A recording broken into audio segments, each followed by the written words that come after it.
Welcome to all of you zooming in from California and many other parts of the world. We welcome you to WEED, Women Eco-Artist Dialogue, to honor and spotlight the work of a WEED board member and Bay Area artist educator, Sharon Siskin, who will be speaking about drawing the circle, relational practice from the studio to the community, which is part of our Art and Plus Education series, number 14. Our organization, WEED, was founded in 1996, and it's a volunteer-run collective of female-identified visual artists, writers, curators, art historians, researchers, scientists, and others interested in highlighting the intersection of art and ecological issues. And I am Mary White, one of the WEED board members, joined by WEED co-host Manoush Somoradiniya. We'll start with the land acknowledgements and then introduce Sharon. And while we're doing that, and after, if you'd like to write in your own land acknowledgement from where you live, please do. The WEED's office in Berkeley sits on the territory of the Wichen, the ancestral and unceded land of the Chichonyo-speaking Ohlone tribe, the successors of the sovereign Verona Band of Alameda County, near one of the largest shell mounds in the Bay Area. The land was and continues to be of great importance to the Muwekma Ohlone tribe and other familiar descendants of the Verona Band. We recognize the Muwekma Ohlone tribe who are campaigning to become federally recognized, the Association of Ramaytush Ohlone, who are researching, revitalizing, and preserving Ramaytush Ohlone history and culture, and the Confederated Villages of Relational and the Socorro Land Trust, who are working to return native lands back to indigenous stewardship. Have a little bit of housekeeping here. We're recording this presentation, and we'll stop this first recording and start a second for the question and answers. So just stay on. It'll only take a minute for the switch. Please keep your audio muted during the presentation, and the hosts may mute you if there's extra noise. If you have questions during the presentation, please put them in the chat and for the questions section. We'll stop the first recording, as I said, after the presentation. Now it's my great privilege to introduce Sharon, who I've worked with as a co-board member of WEED for many years. She's an amazing and extraordinary talented artist educator. Sharon is an interdisciplinary relational community collaborative artist. She is the recipient of awards that include a Creative Work Fund and a Berkeley Civic Arts, both in 2019.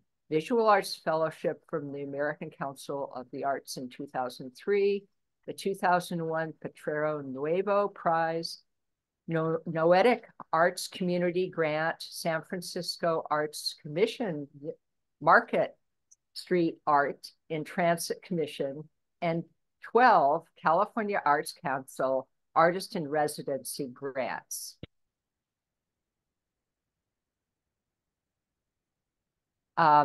For community-based public art projects from the San Francisco Bay Area Aid Support Service community, and in the city of Berkeley, homeless women and children's services community. She was the artist in residency for Ecology in 2004 and artist in residence at Playa in 2015. Her artwork has been featured in publications including Notes for the Need for Beauty, an intimate look at an essential quality by Ruth Gendler, Women Artists in the American West, edited by Susan Riesler. Excuse me if I pronounce names wrong. Lure of the Local, Sense of Place in a Multicultural Society by Lucy Lepard, Connecting Conversations, Interviewing with 28 Bay Area Women Artists, edited by Moria Roth, and Site to Site, Mapping Bay Area Visual Culture, edited by Lydia Matthews. Her work is a community-based Art professor is featured in Outside the Frame, Teaching Art for Social Change by Beverly Natus. She's a faculty advisor in the MFA Interdisciplinary Arts Program at Goddard College in Plainfield, Vermont, and an adjacent professor in the Art and Culture Studies program at Berkeley City College and in the Arts Department at Laney College, where she teaches socially engaged courses with curriculum she developed, including The Artist as Citizen, Introduction to Community-Based Arts Practice, and ecoart Matters, History and Theory of Environmental and Social Justice Art. She is taught at the San Francisco Art Institute, California College of the Arts, John F. Kay University, California State University East Bay, University of New Mexico, at several Bay Area community colleges, and for 5 years as assistant professor at University of San Francisco. From 1993 to 95, she worked as an art instructor for the William James Association at the California Medical Facility in Vacaville, where she worked primarily with incarcerated men and trans women who were HIV positive, living with AIDS or dying in the AIDS hospice. She is the founder of Positive Art from 1988 to the present, an art project in the Bay Area arts service community, and founding board member of WEED from 1996 to the present. She has lectured extensively at art colleges, universities, professional conferences, galleries, and museums throughout the university. So we are very, very pleased to enjoy and hear the history and what she's working on from our very special colleague, Sharon Siskin. Thank you so much, Mary and Manoush, and thanks to everyone for giving up some time on your Sunday, on a beautiful spring day here, to do this. I'm really moved and appreciative for you being here. Okay, I'm going to share my screen. And let's see, share sound, okay. All right, I want to be here and I want to be here. Okay. So the Eventbrite short had made it so I had to shorten the title, but the title is actually Drawing the Circle from the Studio to the Community to the Classroom and Back Again. That's the circle. And there's these 3 parts to it: studio, community, classroom. Okay, so here we go. I have a lot of slides because I'm an old person and I've done a bunch of things. So I'm going to move through them quickly. All right, so I'm not getting, it's not advancing. Why is that? Okay, try here. Use the arrow. All right, use that arrow. Okay. All right, so I always start here, and I just want to say a little bit about the work before I get into it. These are the values connecting my work that I could think of last night. The work's relational. The work is based in remembrance and memory. It's about repair, and it's about reciprocity. Okay, and the context that I work in are the AIDS pandemic, unhoused people, community, teaching, collaboration, ecology, climate crisis, Jewish identity, and being a mother of twins. Okay, and some of the guiding questions I think about in relationship to my artwork is what is the relationship between art and action, or art and activism? And how can one do that effectively? So this image is an image of the Names Project quilt in the 1980s. And it's at the mall. You might recognize the Washington, D.C. Mall there. So it was displayed in its entirety for the first time on the mall. And I saw it displayed in its entirety for the first time here in San Francisco at the Moscone Center. And I want to say something about the power of art to all you artists out there. This artwork, this community collaborative artwork, changed my life and changed the trajectory of my life. And I think art has that power.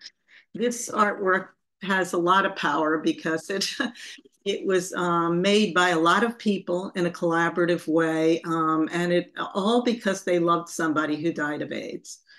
And it was a brilliant idea by Cleve Jones to come up with this idea for a project that actually changed the trajectory of how AIDS was seen in the United States and how artwork could help change public policy.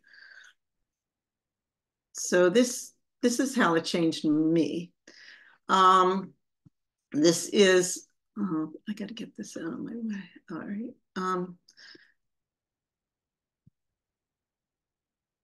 Okay. So after I saw the Names Project Quilt in 1988 at the Moscone Center, I felt like I needed to do something. I noticed that so many of the people who died were artists.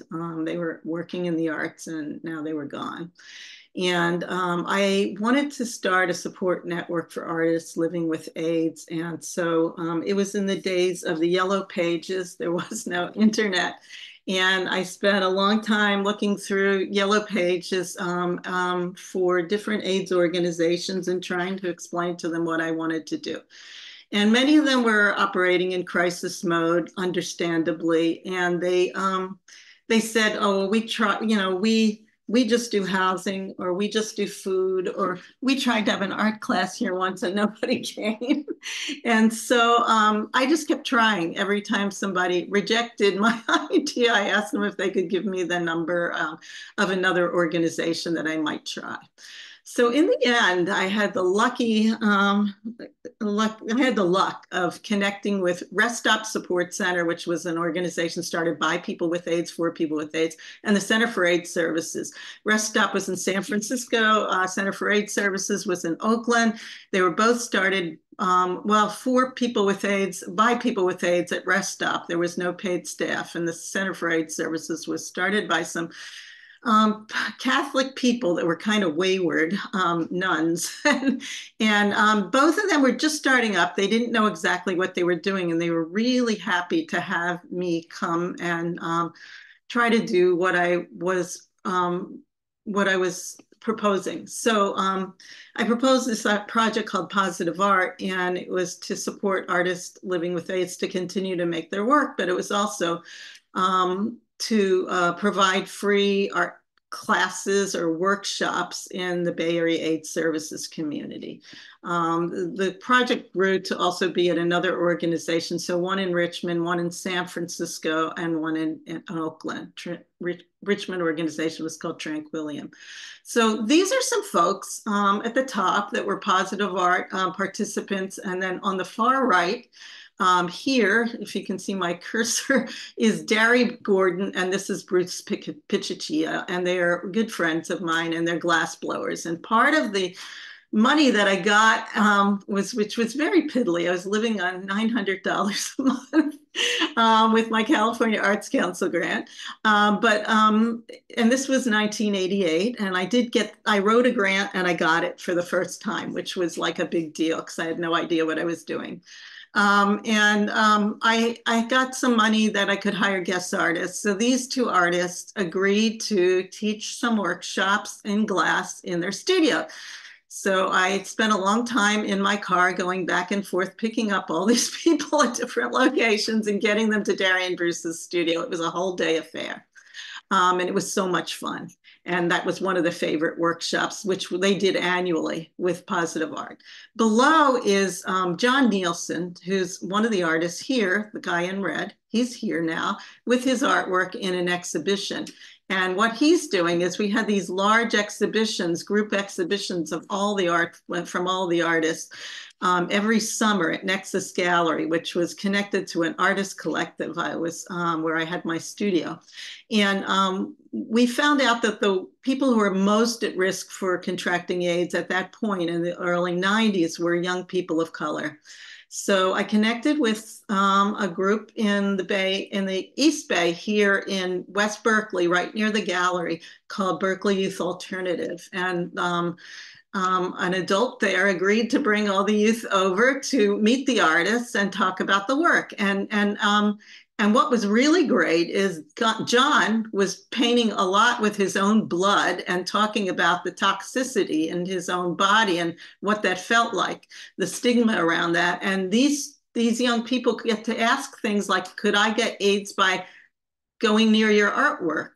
And they asked a lot of questions about how to contract AIDS and how to stay safe. And he was able to tell them, and the art provided this way for them to feel safe to do that. So that was really cool.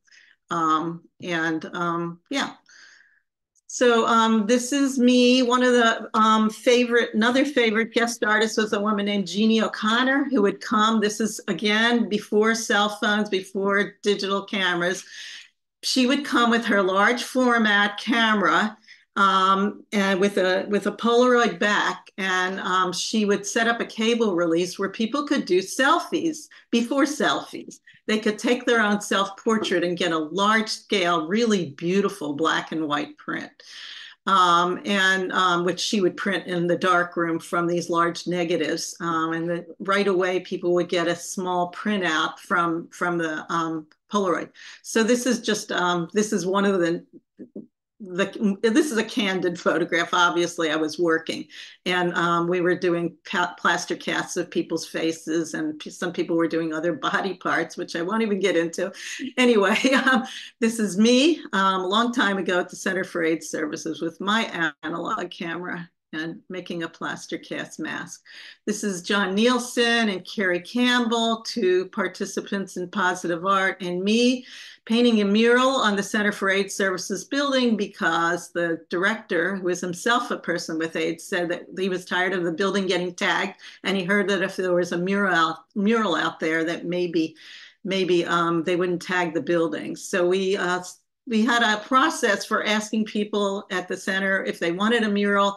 If they did have a mural, what would it look like? And we took a lot of these questionnaires and kind of came up with a collage of ideas. Some people didn't want there to be a mural because they didn't want the building to, they liked that the building was anonymous because they were very closeted about their HIV status. But most people wanted a mural, and they wanted, anyway, Carrie had this idea of a virus-eating dragon. The windows had bars on them. So we turned the bars into these teeth. And this is what the AIDS virus looks like under a microscope. And the project was called Hope is Alive.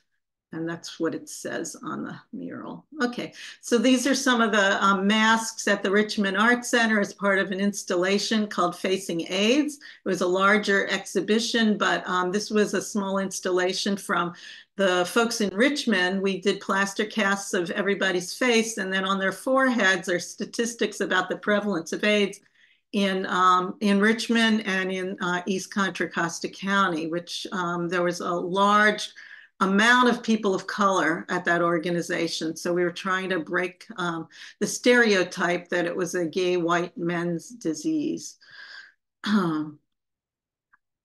Okay, this is some of the artwork that has really inspired me and informed my own artwork. This is my longtime collaborator and long-term survivor of AIDS, Nancer LeMoins. We're all dying of red tape on the left. In the center is David Reedman. It's a large charcoal piece called Don't Fix My Anger, It's Not Broken. And John Nielsen on the right, Oh, Fuck, I'm Positive. And there's some of the blood I was talking about in his own hair and all of that body stuff. Okay, I'm going to keep moving. I'm looking for the arrow. Okay, there it is.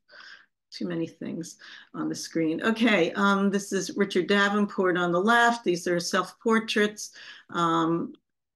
This is Carrie Campbell in the center, a portrait of her stomach on AZT, the only drug that was available at the time. These were all the drug regimens. Nancer did a large lino cut print.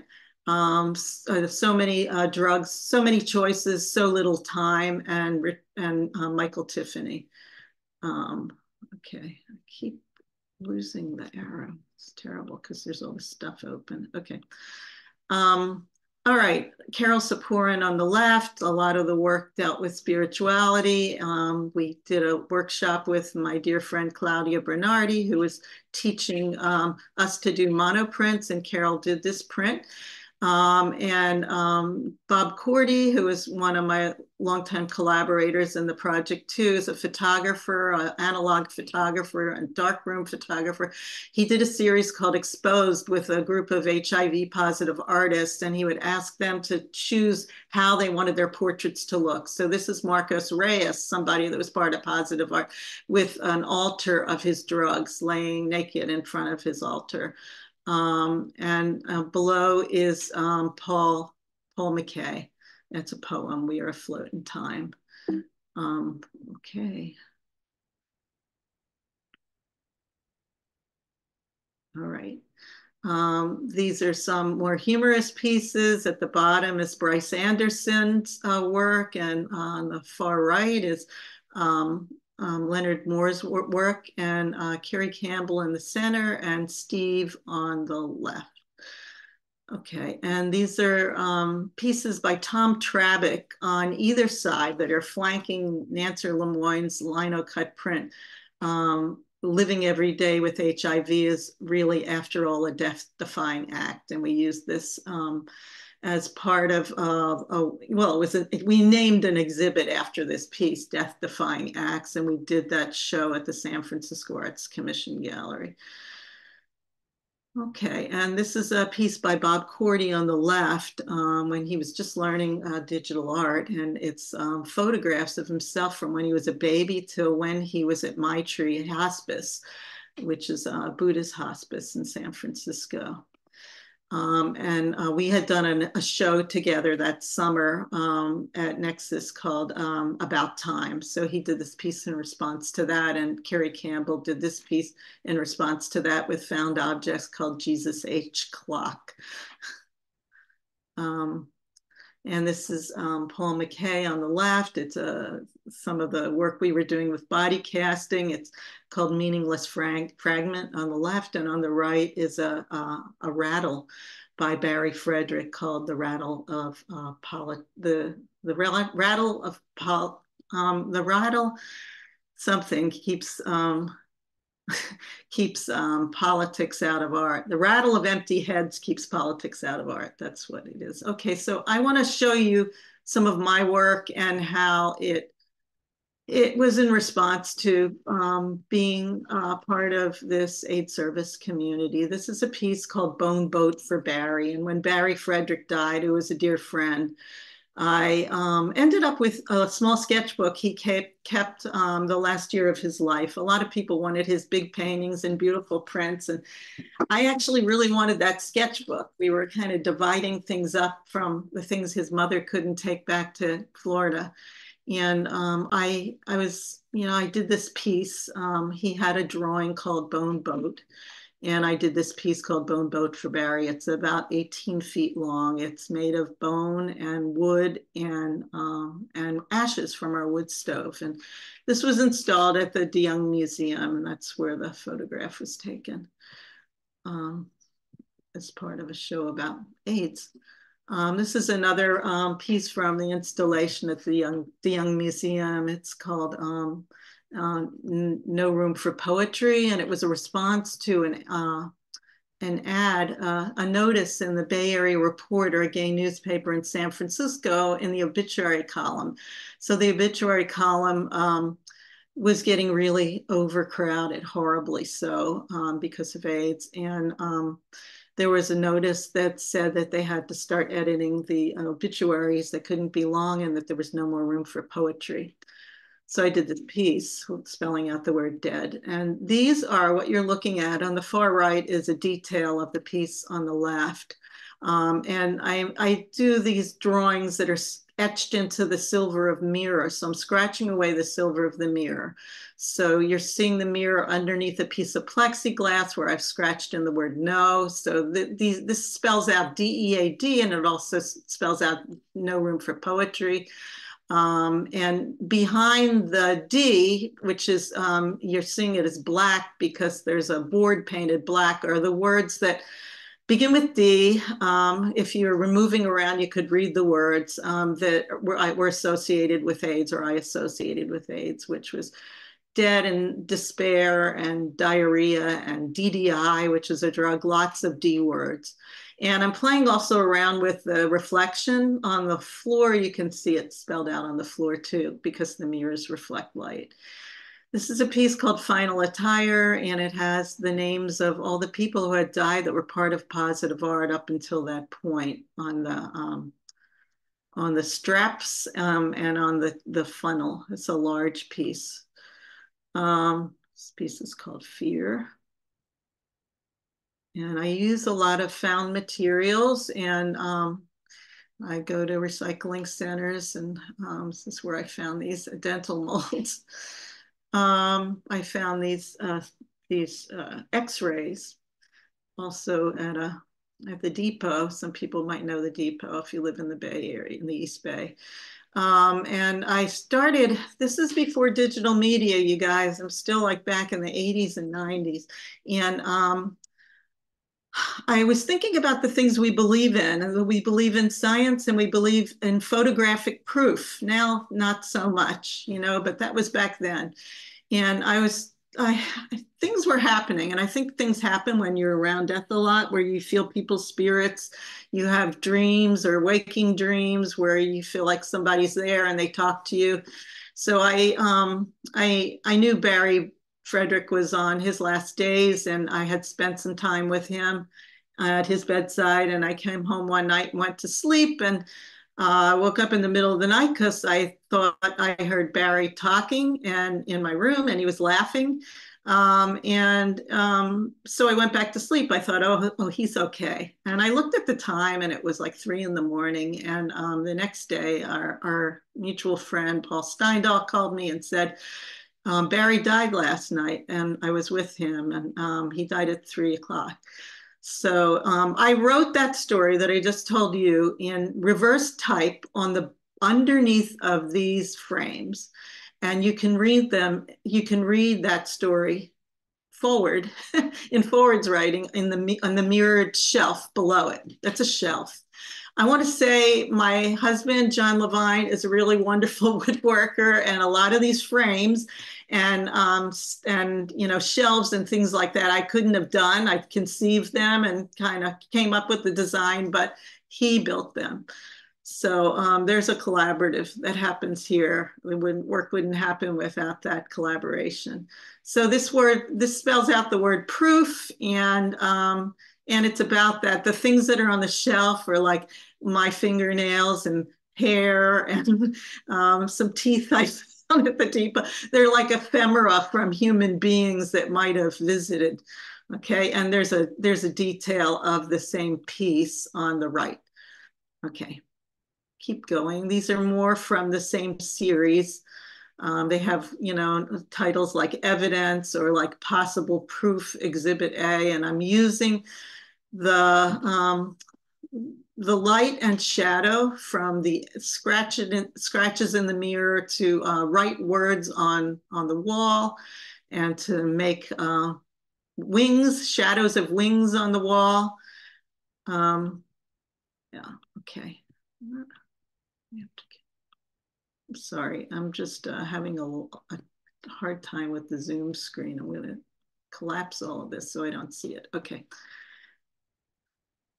All right, so I was still working with this idea of like wings and ephemera and halos, and a neighbor was throwing out a box of sewing patterns. So I use whatever I can find. I don't like to buy real art supplies when possible, for environmental reasons and for lots of other reasons, keeping things out of the landfill. So I used these these sewing patterns to add on my own drawings and kind of sew them to the sewing patterns.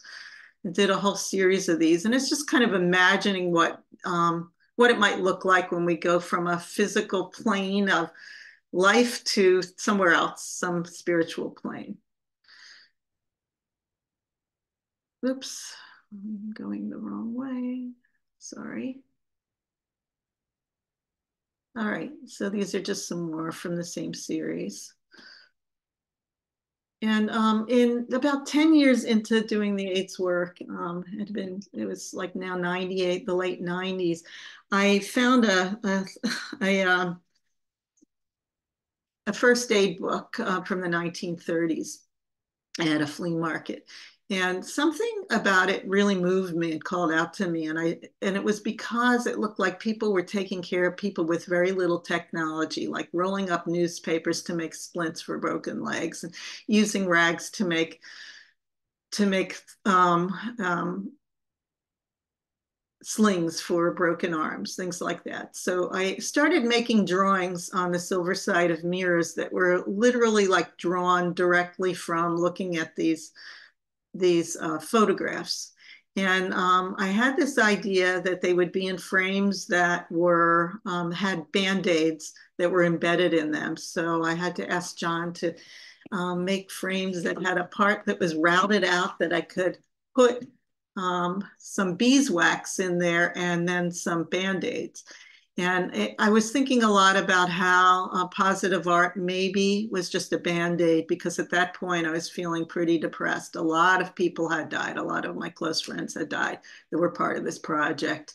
And yeah, it's just thinking about Band-Aids and healing. And this piece is called First Aid, and it's an installation of 18 different pieces. There's a connection to Judaism with the number 18 and its connection to the word life, the meaning of life, chai.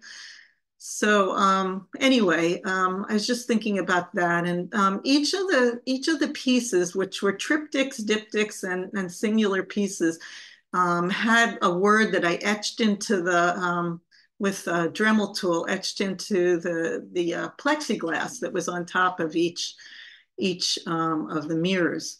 And this one says gently, this triptych, and the one here says reconstruct.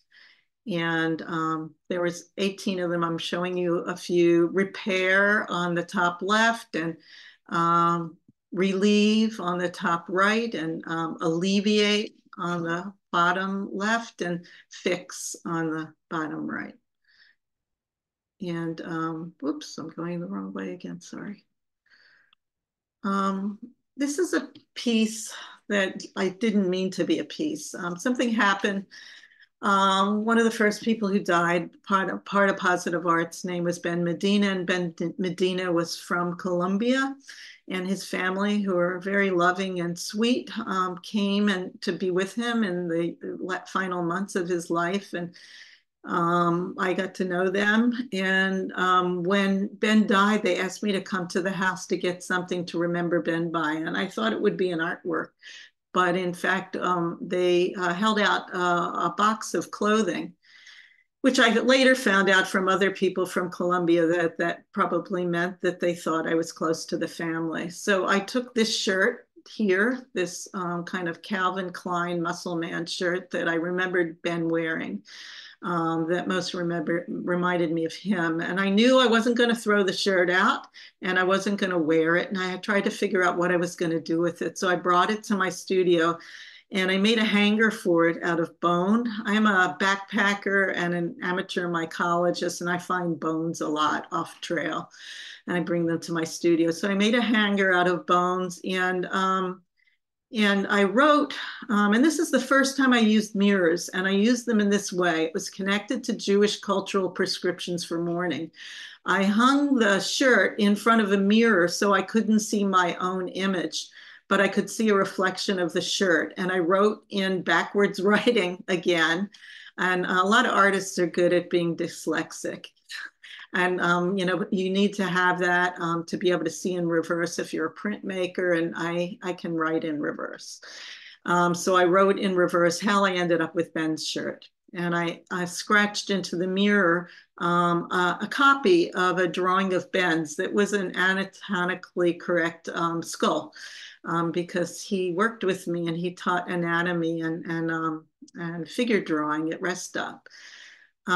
So anyway, somebody had seen, I told the story I'm telling you so many times where I ended up with more and more clothing. People just started giving it to me when their loved ones died, their sons or their lovers or their daughters. And I kept making these, and they were like to deal with my own grief because things were getting pretty heavy. And so someone saw them who curated these windows for the city of Berkeley, Brenda Prager. And she asked me if I would put them in the window. And I actually didn't want to do that. So it took her a lot of convincing. And we agreed that I would put them up on a day without art, which is World AIDS Day, December 1st, and that I would cover the windows because that's what people did on a day without art in the arts community. They'd close their galleries, or they'd have pedestals with no sculpture on them, or they've had paintings that were shrouded. And so I shrouded the windows, and the day after a day without art, I opened them up, and I had these wires with, is it getting late?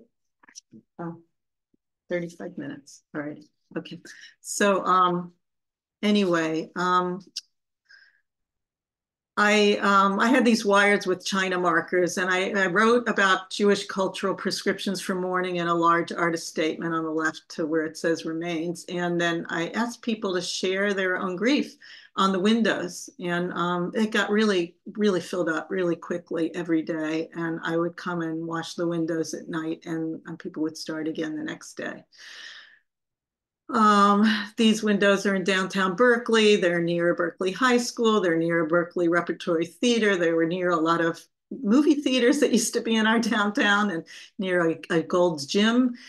So people were just spending a lot of time at these windows writing things. So in this, it's a dress of mine that's torn up, and it says, "I will say cottage for you," which I put in vinyl press type on the windows of the Addison Street windows. So it looked like they were sandblasted. This was to be a symbol for sitting Shiva, or sitting low to the ground.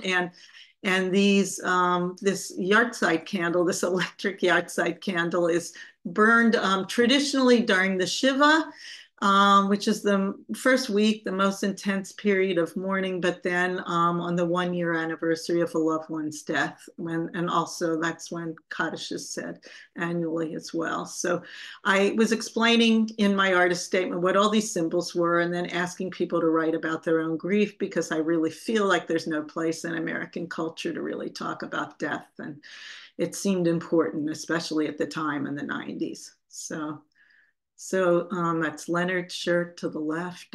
Here's some writing that people were, this give you an example. I took a lot of photographs before I washed the windows every night, which were in the form of slides, ectochrome slides at the time.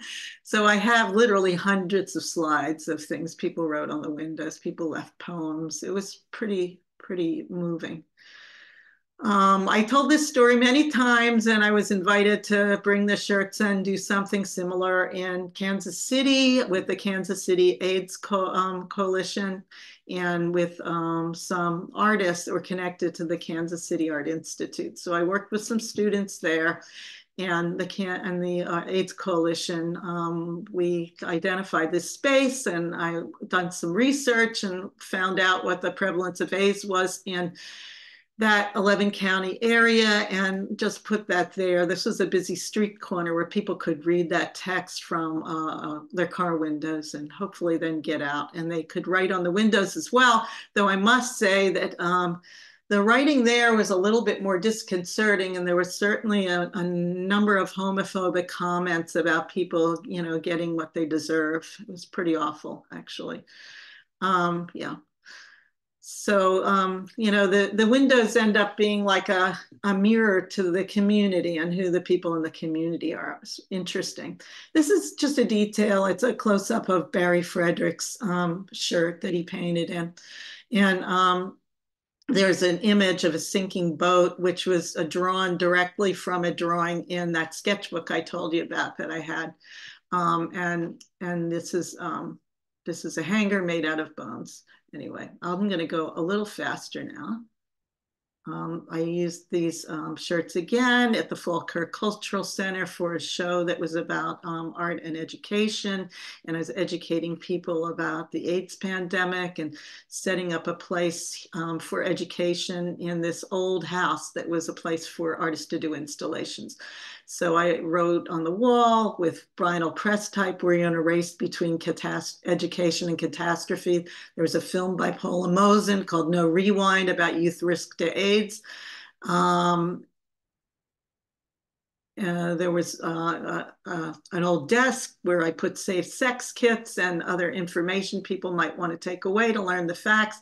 And then there was an area that was like an old bathroom that I set up as a place. It says, I will say cottage for you on the windows. And people could write on these luggage tags about their grief and leave it. And in the south-facing window of this space, there was a place where we set up shelves. John helped build the shelves. I found this old table. I wrote where there is life on it. I put California native seeds in jars, and those buckets have earth in them. And people could plant seeds in these clay pots and put them in the south-facing window. And then after 2 months, the seedlings were then planted at Adams House, which was the only live-in residence for people with AIDS in Marin County, not that far from the where the gallery was. And I was working with these 2 young women that were peer youth educators from about AIDS in their high school in Marin County, and they helped me plant this garden at Adams House. Adam was a retired Muni bus driver whose brother died of AIDS. This is one of the commissions we got, Positive Art. I collaborated closely with Nancer LeMoins, my long-term collaborator, and this is an image of her. It was Market Street Art and Transit. The work had to do with Market Street. We created these transit kiosks at the dawn of this protease inhibitor drugs coming online for people. It was 2000 and 2001, and some people were having problems with those, what were supposed to be making AIDS a manageable disease. And it worked for some people and not for all. We wanted to kind of alert people at the transit stations about what it was all about.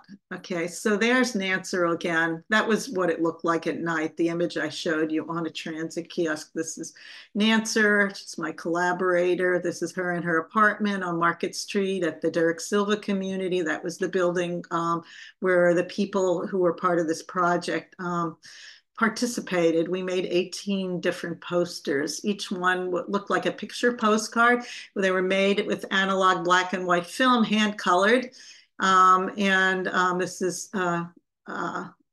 Carlos Wilder. And we just asked folks to write to a friend or people they felt close to what their life was like that day living with AIDS. This is Kimura on the left and Michael and Angela Barnes on the right. These are all for people living with AIDS. This is a current project that Nancer and I are working on, and it's about how long-term survivors of AIDS give back to community. It's called Service Works, and we photographed people and we interviewed them about why they like to give back to their community. These are really large posters. These are the beginnings of them, the digital versions with texts that were poetically taken from the interviews we did with them, and black and white photographs that we've altered. And these are some more. This is so actually this is Ben Simmons and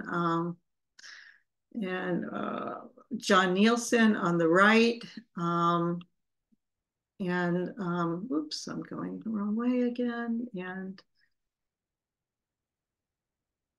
Michelle on the left and Sunshine on the right. And what we're doing is we're going back into these large posters and painstakingly hand painting over them I've been obsessed with these beings in the water, a phytoplankton that give us about 50% of the oxygen on the planet. And I've been obsessed with them since about 2012 when I read an article in the New York Times that they're declining in the ocean. And this is how all of us who breathe oxygen on the planet live. Between that and the rainforests, we're really in trouble. So there's lots of phytoplankton that are on these. And then Nancer is making these images that she saw when she was waking up from a coma when she was really sick several years ago at Davies Hospital for months. I'm going to go through these very quickly because I know I'm running out of time. This is a collaboration with Claudia Bernardi, Robert Lee Frederick, and the poet Marjorie Agassi. Claudia is an Argentine printmaker, good friend, and Robert Lee Frederick's a painter from the Napa Valley, and Marjorie Agassi is a Chilean poet. We collaborated for 9 months on a piece called Veiled Memories that was about memory loss and grief. We made this clothing out of hog gut. Against my wishes because I'm a vegetarian, but when you collaborate, you do things you didn't plan. And we made this clothing, and Marjorie wrote a poem called Veiled Memories in Spanish and in English. It involved a lot of mirrors and John's help building this boat that was based on forms we were drawing of human skeletons and rib cages. And we covered it with hog gut and ran light through it. And the hands are the hands of people with AIDS that were part of positive art at the time, dipped in clay, earth, wet earth. And also the hands of young people who were whose families were at the Oakland Catholic Worker, where Claudia was working with the California Arts Council grant, working with refugees from El Salvador and El Salvador and Guatemala. So those hands are people that have like inspired the work. Okay. This is another time where art stopped me in my tracks and changed the trajectory of my life. And this is the Women's Daytime Drop-In Center in Oakland, a place for homeless women and children to go during the day.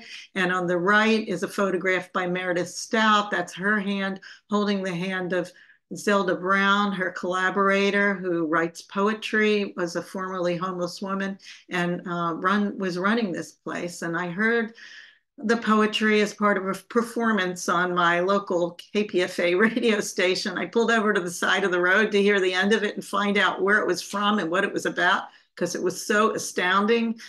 And I drove right to this address and I asked them if they'd be interested in having an artist in residence. And I applied for another California Arts Council grant to work with the Women's Daytime Drop-In Center for 3 years. And I spent a lot of time doing art projects there at the Women's Daytime Drop-In Center, small scale on a kitchen table. But really what changed me the most was my conversations with homeless women. And I did this project at the University of San Francisco with a group of students, and we interviewed homeless people in the streets. And they did, and I talked to just the women at the Women's Daytime Drop-In Center. We had a list of questions. This is what the library looks like at University of San Francisco, and these are what some of the carts that the women were taking around their belongings in looked like. I was really interested in what people take with them and how they take them. But I was also asking people pointed questions about their politics and how they vote if they don't have a place, an address, and what some of the worst parts about being homeless were and what their thoughts are on the larger picture. And so these are some of the answers. Some people wanted their names and some people wanted to be anonymous. The worst part about being homeless is being displaced from society like I don't exist. Homelessness does not mean helplessness. It's the lack of fairness in our economic system. Erica Carter. These are some of the wheeling things that people are taking their belongings with them. Ruthia said to me, the worst part about being homeless is that I have no a place to take time for myself, no personal time, no solitude. No, the other hard thing is the winter when it's cold. And what I loved is that when students were studying there, that they would see the words of homeless people on the surfaces where they were studying. This is a piece I did collaboratively with Claudia Bernardi, and people who are survivors of violence and people who are perpetrators of violence at the Mission Cultural Center. The project was called Mission Possible. And this was very intense. It was commissioned by Community Works West, that works with people who are affected by incarceration. And many of these men had been incarcerated for violent crimes, and many of the women and some men were survivors of violence. And it was really difficult to sit in a room together and talk about what restorative justice and what safety would look like if it was images, you know. So we ended up with these shadows that we painted like blackboards in the room, and the perpetrators and the survivors could talk to each other. And this, I just wanted to say, on the left was a man I knew from the AIDS community who was gay, who had been gay bashed. And the person on the right had been an Aryan Nation guy who was convicted for gay bashing. And they decided to hold hands during this project and write about their connections to violence on either side together. This is a piece I did collaboratively with Salma Rastu, who invited me to collaborate with her for a project at the Islamic Cultural Center.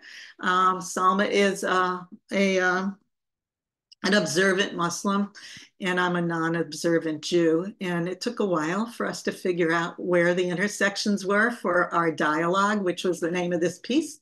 But we found out that we both believed in tikkun olam,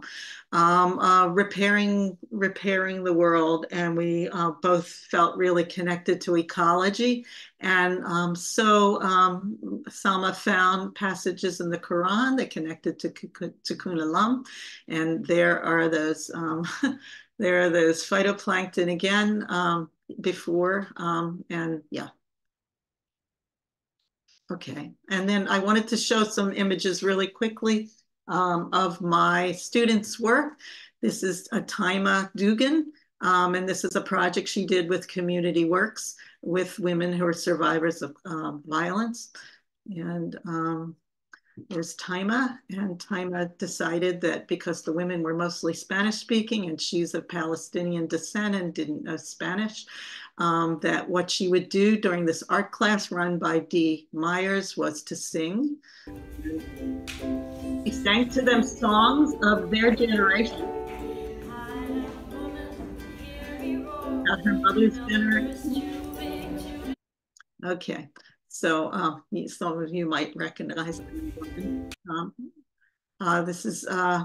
this is a project of the Women's Daytime Drop-In Center done by a student who is in my Artist to Citizen class called Kimberly Ross. And Kimberly is a fabulous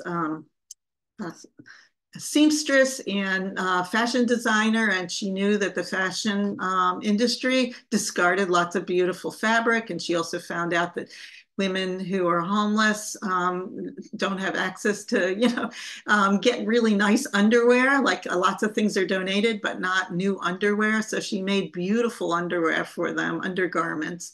And this is her. At the end of her project, she gave them all out on a huge giveaway. People would give their sizes. And this is a Jamie Anderson, part of a collaboration that they did with 3 other classmates and the Berkeley Food Network, which operates on a shoestring and has about 200 volunteers, so it can give food to people who need food in the city of Berkeley. And they noticed that the break room, the staff room, had no artwork. It was just a big white room with white walls. And so they started using the discards from the cartons for the groceries and building these big vegetables. And they did this large installation with lots of vegetables called You Art What You Eat. And this is my most recent Art+Citizen group down here, Art+Citizen Spring 24 at Berkeley City College. I co-teach a class with Manoush Zamadarinia, and I used to co-teach with Andre Singer-Thompson, who started a class called ecoart Matters. And these are some artworks that were made by some of our students during the pandemic in collaboration with Recology. If you want to know more about this link up here will take you to artist statements by 2 different semesters worth of students and the artwork that they did that deals with ecological issues and creative reuse. Okay, and now I'm just gonna take you through some images and tell you nothing about them because I need to end. But this was for George Floyd, and it was about his murder in Minneapolis during the pandemic.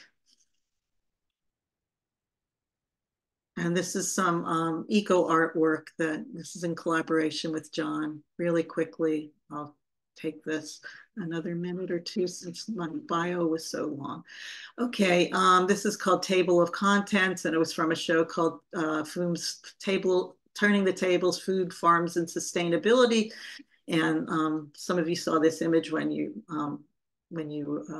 registered for the show. So each drawer has parts of our food system: how to learn to compost, seeds, water, if there's spirit on the planet, it's contained in the water, is what it says inside those water bottles.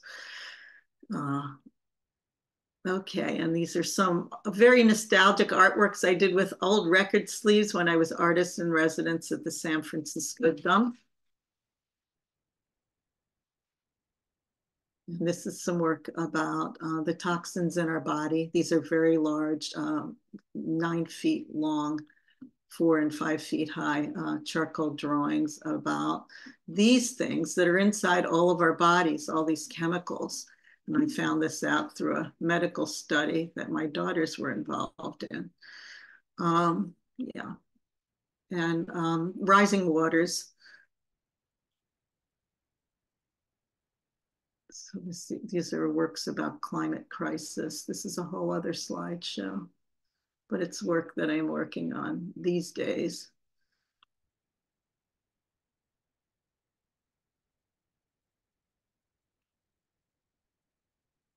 It's a project I'm doing about climate in the city of Berkeley.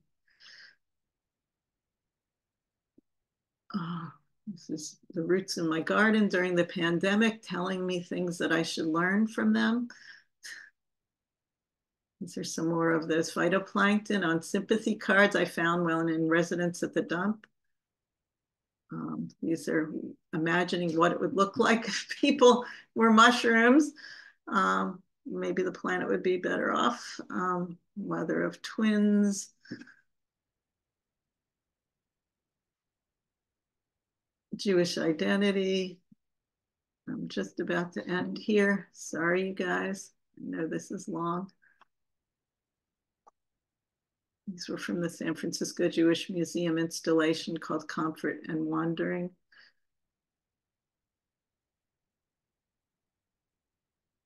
These are about anti-Semitism. Jew them down, but you don't look like a Jew. These are done a long time ago. And then the last pieces I wanted to show you were really apropos to where we are now. These were done 20 years ago with Arabic books to teach Arabic speaking children how to write in Arabic. And they look very much like my Hebrew school books. And I decided to stitch them together, sew them together, bandage them together, zipper them together in ways that connected cultures. The one on the top is called Read. The one on the top next to it is called Pray. The one below is called Outer Space. The one on the top there is called Family. The one on below is called Gaze. And it's just about finding this common thread, which in the whole project, there's many of them, is called Children of Abraham. And this is the last piece. It's a quote by Bertolt Brecht that asks the question, in the dark times, will there be singing? And it answers the question, yes, there will be singing about the dark times. And the piece is called Resistance. And that's it. And I thank you for your patience of me running over time. I'm going to stop my share. All right. Oh my gosh. Well, let's give Sharon a grand applause. That was extraordinary. And you're not over time. This is perfect timing. Okay. And so we're going to go to a question and answer series. And